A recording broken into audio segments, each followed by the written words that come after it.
साहेब काम झालंच म्हणून समजा. चला. विक्रांतचं मन धजवलं तरी कसं ही फॅक्टरी विकायला? एवढ्या वर्षांची माझी इथल्या या कामगारांची मेहनत अशीच एखाद्याला देऊन टाकण्याचा विचार त्याच्या मनात आलाच कसा? ही फॅक्टरी या कामगारांच्या घामावर उभी आहे, त्याची किंमत कधीच कोणाला करता येणार नाही. या विक्रांतनं केली.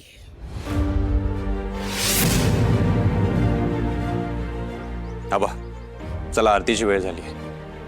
होय आबा चला. दरवर्षी या फॅक्टरीचा मालक म्हणून तुमच्या हातनं हार घातला जातो.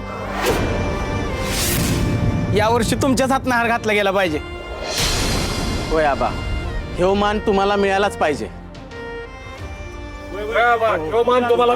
बरोबर आहे. हे खरंच नको.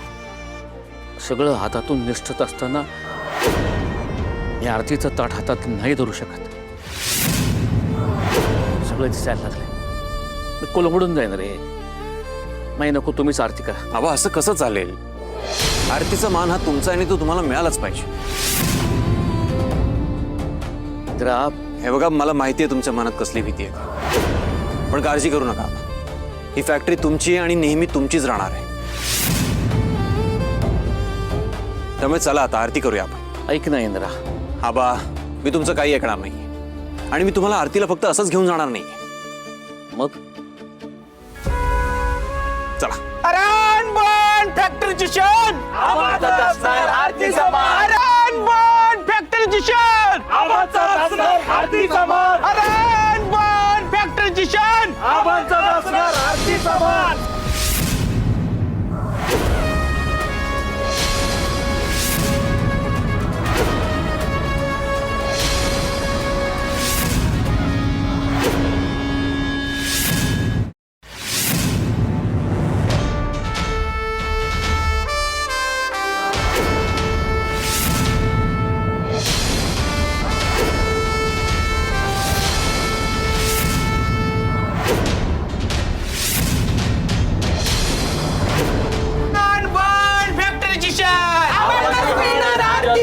अरणबन फॅक्टरीची शान आपणच मिळणार आरती समान. अरणबन फॅक्टरीची शान अरणबन फॅक्टरीची शान आपणच मिळणार आरती समान. लईच माजले ते कामगार.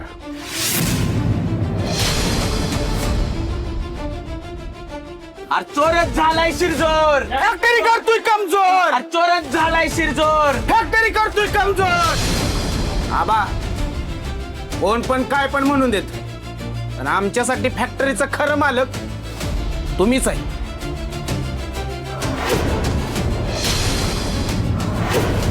बरोबर आहे. आणि तुमच्या नंतर जर कुणाला मान सन्मान मिळणार असेल तर ते फक्त इंद्रा साहेब आहेत, कारण धडाडीनं ते काम करतात. खरा वारसदार का नाही इंद्रा सरच आहेत बघा, की कोणाचं बी काम नाही. आणि आरती पण आबांच्याच हातनं व्हायला पाहिजे. होय होय, आरती आपणच सामना झाली पाहिजे. अरणबन फॅक्टरीची शान आरती समान. अरणबन फॅक्टरीची शान आरती समान. अरणबन.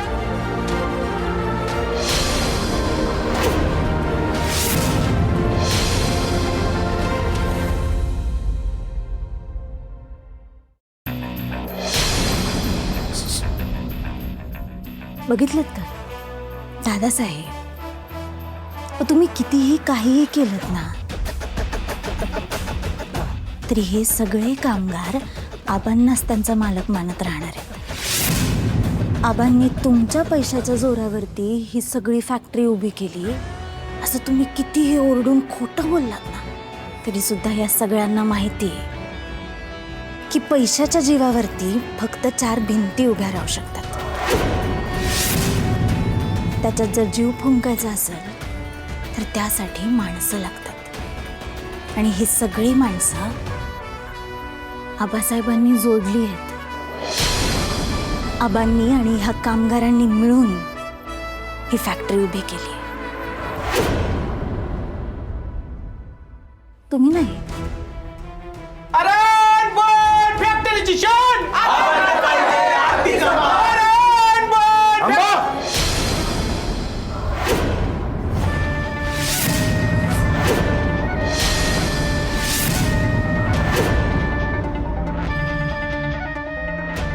आबाचा मान सन्मान करण्याची जास्त खुमखुमी आली काय तुम्हाला?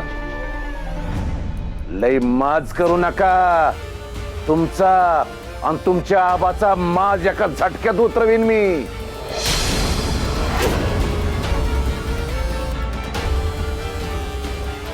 तुम्ही याला फॅक्टरीचा मालक समजताय.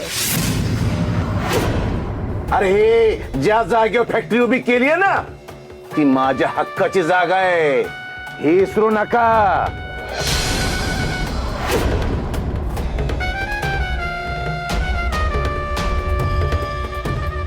अरे यानं माझ्याकडून सगळं वरबाडून लुबाडून घेतलंय आणि तो तुम्हाला सांगतोय की हे सगळं त्याच आहे. पण माझा आभार मानायचं सोडून हे सगळं त्याच आहे असं तुम्हाला दाखवतोय. पण हे सगळं माझं आहे, माझे एकट्याचं, माझ्या हक्काचं.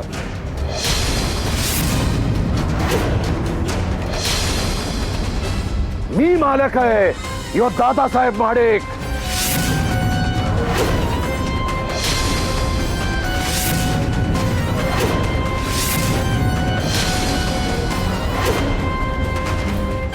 दादासाहेब ऐका ना, प्लीज आत्ता शांत व्हा, विषय नका वाढव.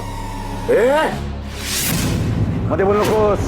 अरे हे भिकारडी लोक माझ्या नाकावर टिचून त्या जयसिंगाला डोक्यावर मिरवत आल्यात. आणि तू काय करत होता? नुसता मुख गिळून गप बसलास. नाही, मी ह्यांची ही नाटकं चालू देणार नाही. अरे काय अवकात आहे ह्यांची माझ्या समोर?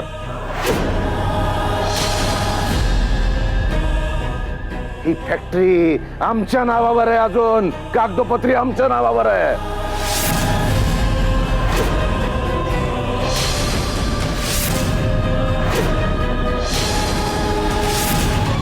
असेल की कागदोपत्री फॅक्टरी तुमच्या नावावर असेल,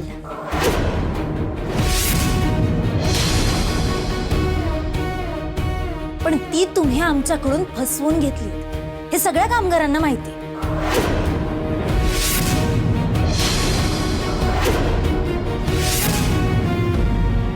तुमच्या या मुलानं लबाडी करून इंद्रजित सरांकडून सह्या घेतल्या.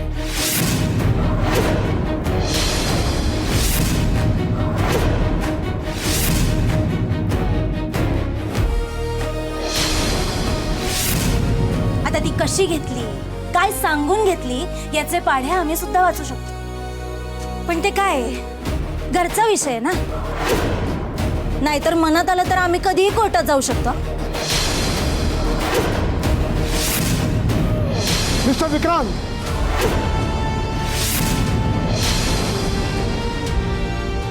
हे काय बोलतोय? तुमच्या फॅक्टरीमध्ये डिस्प्यूट सुरू आहे? सर नाही, डिस्प्यूट वगैरे काही नाही सर. पेपर क्लिअर आहेत ना सर आपले. नाही सर, परत एकदा व्यवस्थित पेपर चेक करा. अहो ही माणसंच अशी आहेत, यांनी आम्हाला फसवलं तसं तुम्हालाही फसवू शकतात.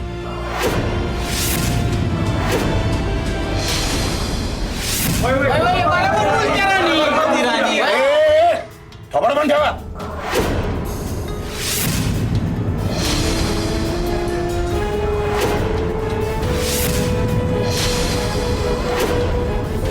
आज ही पिलावळ जमा करून आमची नाचक्की करायला बघतीयस वय? या दादासाहेब नावाच्या नागाच्या शेपटीवर पाय द्यायचा विचार पण नाही करायचा. असा डशीन ना, पाणी पण मागू द्यायचो नाही. मिस्टर विक्रांत, तुम्ही म्हणताय कॉम्प्लिकेटेड नाहीये, मग दादासाहेब इतके रिॲक्ट का करतील? ते इतके का रागवतील?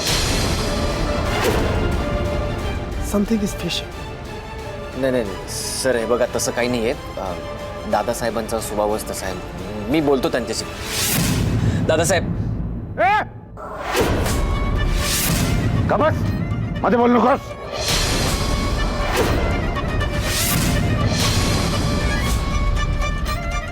ए भिकारड्या वस्तीतली राणी,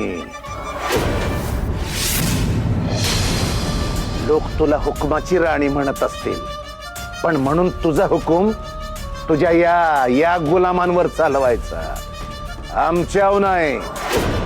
तू आमची गुलाम आहेस हे इसरायचं नाही. घरात काम करणाऱ्या नोकरांना गुलाम बनवायचे खूप घाई हो तुम्हाला. पण तुम्ही सुद्धा विसरू नका, आम्हाला आमचे हक्क आहेत. आणि आम्ही जर खरंच कोर्टात गेलो तर ह्या राणीला हुकूम गाजवायची गरजच नाही.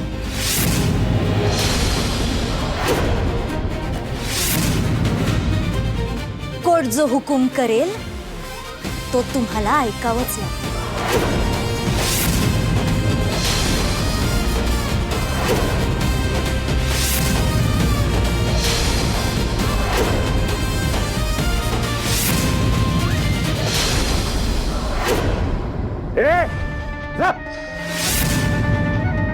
जा कुठे जायचं तिथं जा. कोर्टात जाणं की कुठे जा, नाही भेट मी. आता तर तुम्हाला जन्माची अद्दल घडवणार म्हणजे घडवणारच.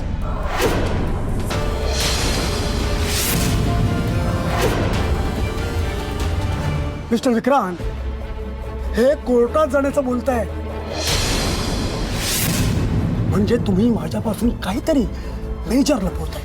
बरं, हे तुमचे कामगार तुमच्या बाजूने नाहीच आहे. मला पॉझिटिव्हली माझा बिझनेस ग्रो करायचा आहे, अशा निगेटिव्ह एनर्जीमध्ये नाही.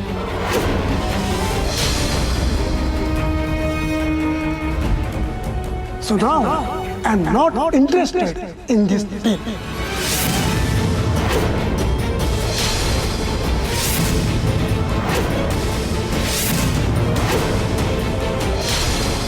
सर ऐका, मी आहे ना सर. सर हे बघा, सगळे पेपर आपले क्लिअर आहेत. तुम्ही यांचं काय ऐकताय सर?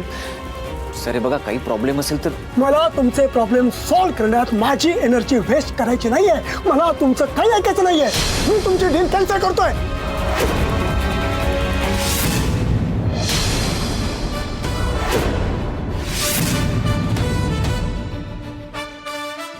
सर मी रिक्वेस्ट करतो सर तुम्हाला. वादग्रस्त प्रॉपर्टीमध्ये मी इन्व्हेस्ट करू शकत नाही.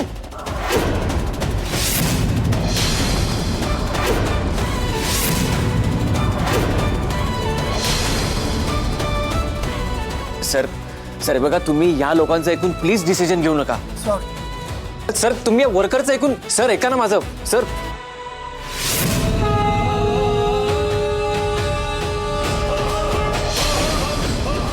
येस राणी, तू हे करून दाखवलंस. तुमच्यामुळं जर माझं नुकसान झालं ना तर तुम्हाला इथंच गाडी. ओ दादासाहेब, गाडायच्या गोष्टी कोणाला करता? आम्ही सगळे एकत्र झालो ना तर काय करू शकतो माहित आहे ना? आठवा ते घुसकाट, गाडी पार.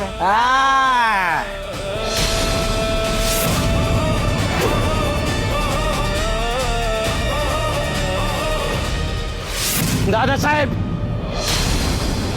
अजून एक पाऊल जरी पुढे टाकलं ना तर या गाडी सकट तुमचा भुसकाट होईल.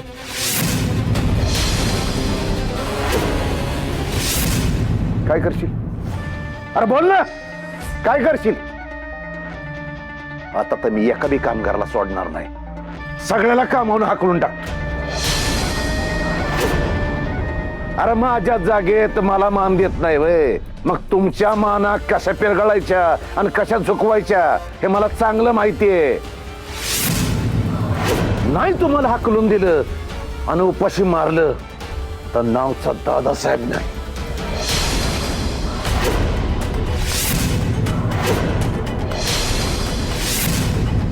दादा दादा मी सगळ्यांच्या वतीनं मी माफी मागतो. काय इतक्या वर्षात मी कमवलंय म्हणून प्रेम करतात ते माझ्यावरती, म्हणून ते असे वागतायत.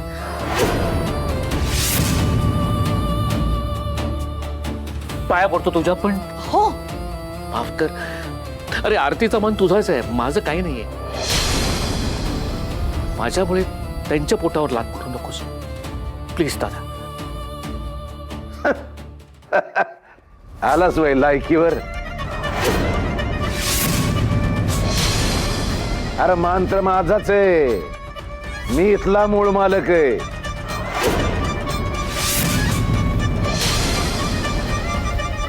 कळलं का? ए चला रे, आरतीची तयारी करा. ए राणे, चल पूजेच ताड बनव.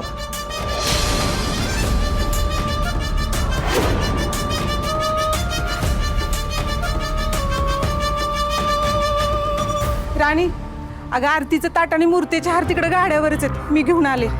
पूजेचं ताट राणी बनवणार.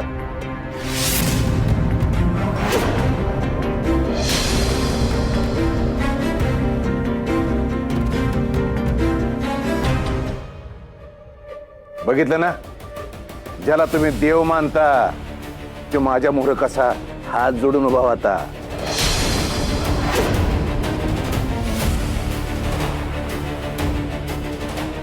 अरे त्यो जर हात जोडतो तर मग तुमची काय लायकी?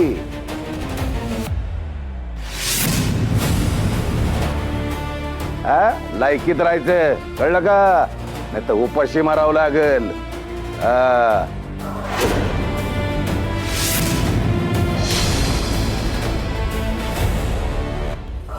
राणी, तुला माहित नाही तू आता काय केलंस.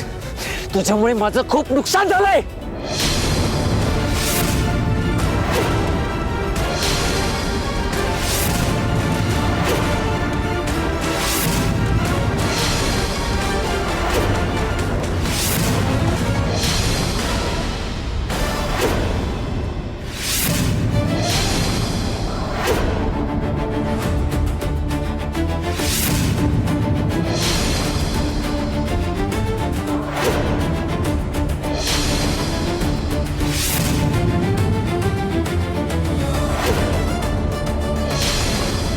सोडणार नाहीये तुला.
तुमच्यामुळे माझं नुकसान झालंय खूप.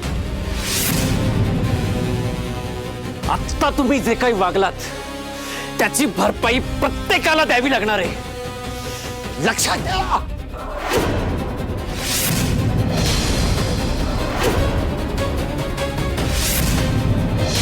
दादासाहेब, मला कसलीच पूजा कसलीच आरती करायची नाहीये. नाही थांबायचं मला.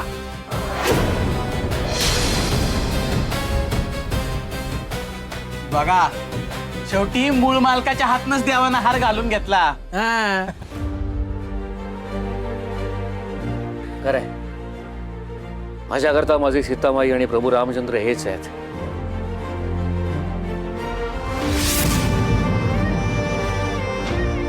आणि खऱ्या अर्थानं त्यांच्याच हातून रामनवमी साजरी होणार आहे.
प्रभू श्रीरामा, तुझ्या साक्षीने आम्ही हे ठरवलं होतं की आम्ही आमचं राज्य जाऊ देणार नाही. आणि आज तुझ्याच कृपेने ते शक्य झालं. आम्ही आमची फॅक्टरी वाचवली. दरवर्षी आबांच्या हातनं आरती होती. आबा यावर्षी पण आता होऊन जाऊन दे तुमच्याच हातनं आरती. नाही नाही, हा मान राणी आणि इंद्राचा आहे. आज ते होते म्हणून आपली फॅक्टरी वाचली, मंदिर वाचलंय. हा मान फक्त त्यांचाच आहे. माझ्याकरता सीतामाई आणि प्रभू रामचंद्र हेच आहे. हेही वनवास भोगतायत, सोसतायत, नाती जपतायत, माणसं जोडतायत. हे राणी, आजचा मान तुमचाच.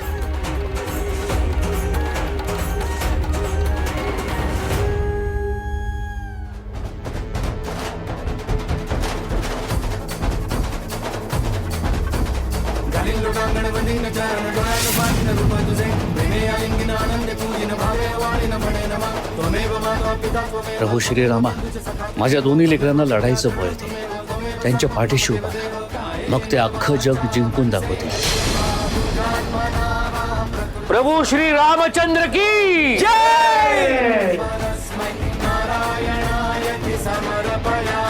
अच्युतं केशवं राम नारायणं कृष्ण दामोदरं वासुदेवं हरि श्रीधरं माधवं गोपिका वल्लभं जानकी नायकं रामचन्द्रं भजे.